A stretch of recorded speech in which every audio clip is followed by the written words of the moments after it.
યાર કેટલી ગરમી લાગે છે. હું લેસન કરાવે છું ત્યારે પંખાની હવા જ નહીં પડતી. અરે ગાડી દરેક જગ્યાએ થોડી ના પંખાની હવા પોકે, ત્યાં તો ટેબલ પંખાની જરૂર. અરે યાર હવે તો પપ્પા ટેબલ પંખાનો ખર્ચો જ નહીં કરે. કેટલી ગરમી લાગે. હવે શું કરું? મેં તો આને એક ઇલાજ શોધી લીધો. શું ઇલાજ લીધો છે? અને આ શું છે?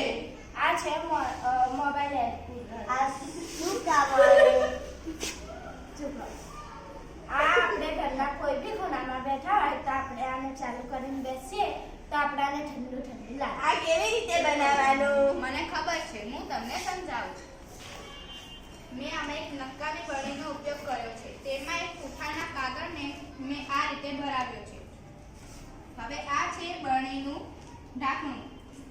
તેમાં મેં એક મોટરને પંખા સાથે જોઈન્ટ કરીને ભરાઈ દીધો છે અને ઢાંકણામાં નાના નાના મેં કાણા પાડી લીધા છે અને મોટરને અને પંખાને વાયર સાથે બેટરી સાથે જોઈન્ટ કરી દીધો છે અને તે બધાને આ સ્વિચ સાથે જોઈન્ટ કર્યો છે. હવે આપણે તેને જોઈએ.